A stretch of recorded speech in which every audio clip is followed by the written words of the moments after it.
Hello, my self Shakti Singh Dhaka. आज हम GK के बारे में कुछ पढ़ाई करते हैं।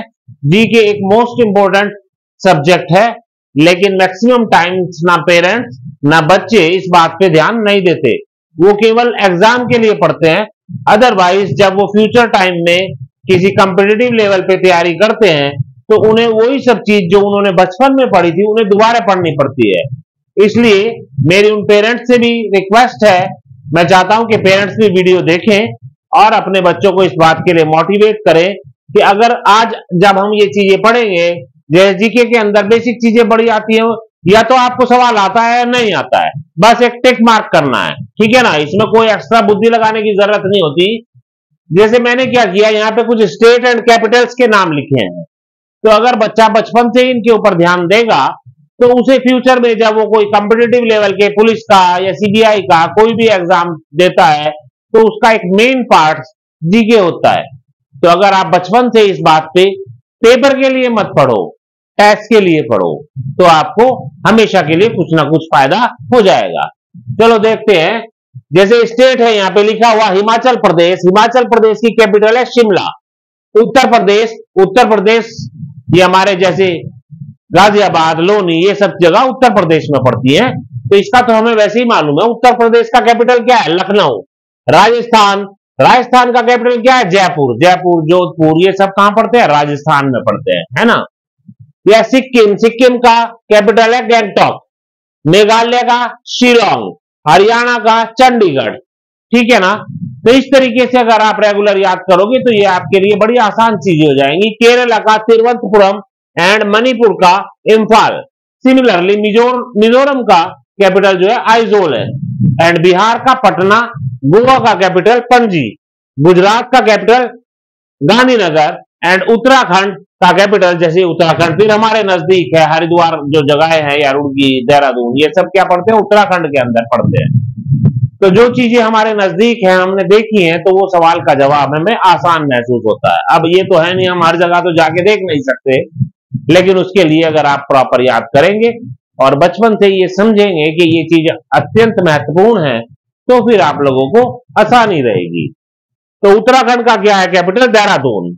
नागालैंड का कोहिमा।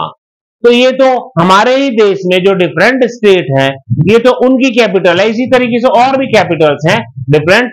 तो आपको चाहिए कि लगभग देश की सभी कैपिटल्स, ठीक है ना, मुझे लगता है कि अभी आप लोग समझ गए होंगे। तो ये हमारे देश की जो स्टेट है ये उनकी कैपिटल्स है। जैसे बिहार है, बिहार की पटना, गोवा की पणजी, गुजरात की गांधीनगर, ठीक है ना। तो इस तरीके से ये आप लोगों को बार बार पढ़नी होती है, तो आपको आसानी से याद हो जाएंगी। इसी तरीके से संसार के अंदर बहुत सारे डिफरेंट कंट्रीज हैं, उनकी भी कैपिटल है, वो भी एग्जाम के अंदर पूछी जाती है। जैसे कि जर्मनी की कैपिटल क्या है? बर्लिन। इटली की कैपिटल क्या है?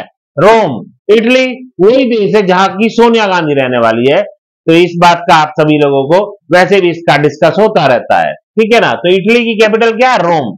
नॉर्वे की ओस्लो। डेनमार्क की कोपेनहेगन। डेनमार्क मुझे लगता है दूध के लिए काफी फेमस जगह है कि वहां पे दूध का प्रोडक्शन बहुत ज्यादा होता है। एंड फ्रांस की कैपिटल है पेरिस। ऐसी रशिया की कैपिटल है मॉस्को।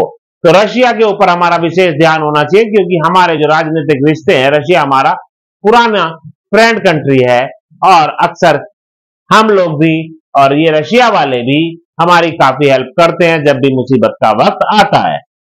तो इसी तरीके से कॉम्पिटिटिव लेवल पे एक शब्द होता है एब्रीविएशंस, जिसे छोटे बच्चे समझते हैं short form and full form. जैसे BA, MA, ये क्या है? शॉर्ट फॉर्म है, लेकिन इनके लिए जो एक्यूरेट वर्ड है दैट इज एब्रीविएशंस। क्लियर है? तो ऐसे हमें कॉम्पिटिटिव लेवल पे कुछ एब्रीविएशंस भी याद करना चाहिए, उनकी फुल फॉर्म हमें मालूम होनी चाहिए। जैसे कि PDF है। PDF अक्सर सुना होगा आप लोगों ने। PDF का मतलब होता है पोर्टेबल डॉक्यूमेंट फॉर्मेट। ऐसे GST नंबर लेना का बिजनेस करने के लिए उसकी बहुत जरूरत पड़ती है। GST क्या है? Goods and service tax. Pan number, तो पैन नंबर मीन्स क्या है? Pan means permanent account number. ऐसी होता है कि NGO, जैसे लोगों ने भी जगह जगह NGO खोल रखे हैं, वो क्या करते हैं? पब्लिक की सेवा करते हैं, है ना।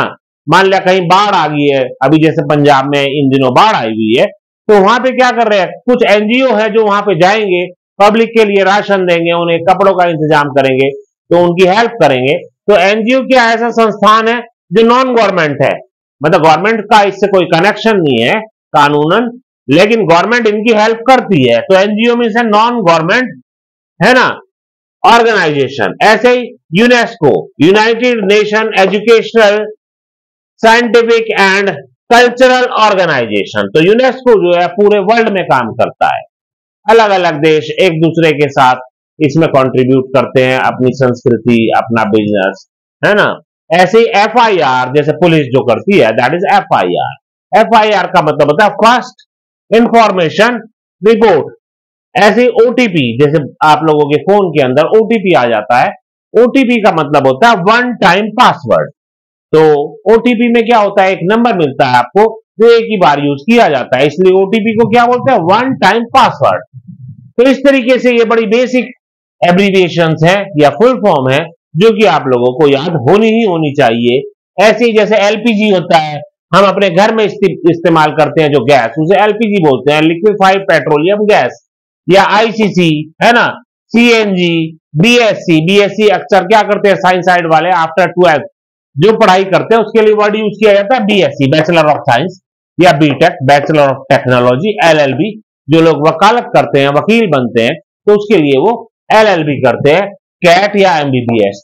तो आपको इन सब के भी फुल फॉर्म और इस तरीके से और भी बहुत सारे डिफरेंट फुल फॉर्म है जो कि आप लोगों को याद करते रहना चाहिए। तो उससे क्या होगा, आप लोगों को फ्यूचर में काफी आराम महसूस होगा, ठीक है ना। हेलो। तो इसी तरीके से जीके के और भी बहुत सारे डिफरेंट टाइप के क्वेश्चन होते हैं जिन पे आपको नजर रखनी चाहिए। जैसे एक वर्ड होता है फोबिया। फोबिया का मतलब क्या होता है, डर, ठीक है ना। तो किसी भी वर्ड में जब ये फोबिया वर्ड लगा हुआ होता है तो वहां हम डर का जिक्र कर रहे होते हैं। जैसे एक वर्ड है ऑटोफोबिया। तो ऑटोफोबिया का क्या मतलब है, fear of being along. Fear means डर, बीइंग अलोंग मीन्स अकेले रहने का। तो अगर किसी आदमी के अंदर अकेले रहने का डर है तो उस तरीके के डर को क्या बोलते हैं, ऑटोफोबिया। तो इसी तरीके से अगर आप लोग अपनी बुक में ध्यान देंगे तो उसमें डिफरेंट टाइप के फोबिया का जिक्र किया गया होगा। यह हाइड्रोफोबिया है, हाइड्रो वर्ड का यूज करते हैं वाटर के लिए। तो हाइड्रोफोबिया का मतलब जो लोग पानी से डरते हैं, तो उसके लिए वर्ड क्या यूज करते हैं, हाइड्रोफोबिया। ऐसी एस्ट्रोफोबिया, जूफोबिया, बिब्लोफोबिया। तो इस तरीके के डिफरेंट टाइप के वर्ड्स होते हैं, है ना, जो एक अलग तरीके के डर को रिप्रेजेंट करते हैं। तो आप लोगों को इन सब के बारे में पता होना चाहिए। तो बचपन की जो छोटे बच्चों की 6, 7, 8 तक की किताबें होती है, 9 तक की, उनमें इस तरीके के डिफरेंट क्वेश्चन छपे हुए होते हैं। ऐसे उनमें पेड़ों के बारे में छपे होते हैं, कुछ पेड़ अलग तरीके का पेड़ होता है ना। जैसे seed of this tree look like pumpkins, के इस पेड़ के जो बीज हैं वो पंपकिन कद्दू के जैसे दिखते हैं, तो इसे क्या बोलते हैं, सैंडल बॉक्स ट्री। ऐसे shape of this tree change with the direction of wind. जैसे आपने देखा होगा सूरजमुखी का पौधा होता है, वो सूरज की डायरेक्शन में अपनी गर्दन घुमा लेता है। तो उसी तरीके से और भी तरीके के पेड़ हैं जो अपनी क्या करते हैं, डायरेक्शन चेंज कर लेते हैं, हवा की अपनी शक्ल बदल लेते हैं हवा की डायरेक्शन के साथ, है ना। तो इस तरीके के जो पेड़ पौधे हैं उनके जो नाम हैं वो आप लोगों को याद करके रखने चाहिए, ठीक है ना। ऐसे ही जो हमारी बेसिक, यहां पे मैंने क्या बता रहा हूं आप लोगों को, जो डेली लाइफ में साइंस का यूज होता है तो उससे रिलेटेड क्वेश्चन मैंने आप लोगों को बताने का प्रयास किया है। तो उसका यह फायदा होगा कि जैसे अगर आप फ्यूचर में साइंस साइड लें तो जो शब्द आपने पहले से ही सुने हुए होंगे तो उससे आपको आसानी महसूस होगी। जैसे old name of Delhi, Delhi जहां पे कि हम रहते हैं, तो इसका पुराना नाम क्या है, इंद्रप्रस्था, है ना। आप लोगों ने महाभारत में ये पढ़ा होगा इंद्रप्रस्था के बारे में। तो ये क्या था, दिल्ली का पुराना नाम था। ऐसे ही हमारे देश में जो लॉन्गेस्ट है, लार्जेस्ट है इंडिया की जो चीजें, उन सब के नेमिंग आपको याद रखनी चाहिए। जैसे एक लॉन्गेस्ट ग्लेशियर है इंडिया का, वो क्या है, सियाचिन ग्लेशियर है। तो उसके बारे में सब बच्चों को पढ़ना चाहिए। या आप आजकल क्या करते हैं हम लोग, जो मोबाइल यूज करते हैं उसके अंदर बैटरी होती है, उस बैटरी के अंदर जो मेटल यूज होती है उसका नाम क्या है, लिथियम, Li, ठीक है ना। इसका जिक्र आपने पिछले दिनों काफी सुना होगा मोबाइल पे भी। ऐसे विटामिन जो बेस्ट है ह्यूमन आइज के लिए, तो इस तरीके की बातें आपको नॉर्मली भी पता होनी चाहिए, वो एग्जाम में आए ना आए। तो vitamin best for human eyes is vitamin A, या एक गैस होती है जिसको सूंघने से आदमी हंसता रहता है, हंस हंस के भी मर जाता है अगर ज्यादा गैस सूंघ लेंगे, तो that is known as a laughing gas. तो लाफिंग गैस क्या है? नाइट्रस ऑक्साइड, ठीक है ना। या जो हम संतरा खाते हैं उसके अंदर एसिड होता है, दूध में एसिड होता है, आंवले में एसिड होता है, हमारे पेट में भी जो फूड को डाइजेस्ट करते हैं उसके लिए एसिड बनता है पेट के भी अंदर। तो एसिड फॉर्म इन ऑरेंज क्या है? Citric acid. या गैस फिल्ड इन बैलून, जो उड़ने वाले गुब्बारे देखे होंगे उसके अंदर एक गैस भरी होती है, उसे क्या बोलते हैं? हीलियम। ऐसी highest mountain peak in India क्या है? Kanchenjunga. And longest national highway क्या है? NH-44, ठीक है ना, जो कहां है? श्रीनगर से कन्याकुमारी तक फैला हुआ है। ऐसे ही डिफरेंट टाइप की खुशबू होती है, खुशबू के लिए वर्ड यूज करते हैं फ्रेग्रेंस, है ना।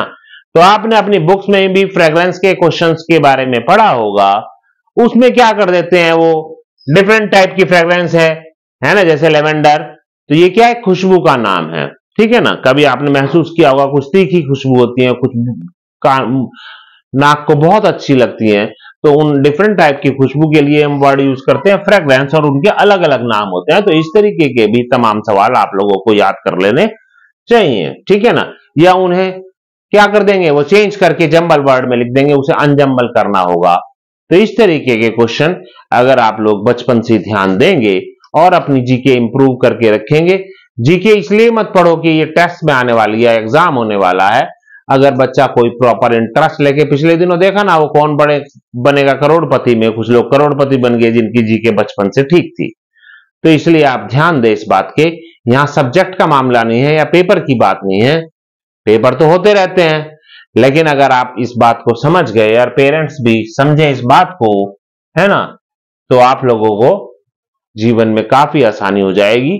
फिर जो कॉम्पिटिटिव लेवल पे तैयारी करोगे तो लगभग एक सब्जेक्ट पढ़ना ही नहीं पड़ेगा, क्योंकि आपने बचपन से इंटरेस्ट रखा चीजों को जानने में, कहां क्या है, उसका क्या नाम है ना। तो इसमें टिक मार्क ही करना होता है, ज्यादा लंबे डेस्क्रिप्टिव आंसर होते नहीं है। तो ये आसान भी है। हम लोग तो जीके तब पढ़ते थे जब कुछ पढ़ने का दिल नहीं करता था, चलो भाई जीके पढ़ लेते हैं। तो इसी तरीके से अगर आप लोग भी इंटरेस्ट लेंगे तो आप लोगों के एग्जाम भी अच्छे होंगे और फ्यूचर में भी आराम पड़ जाएगा। ओके।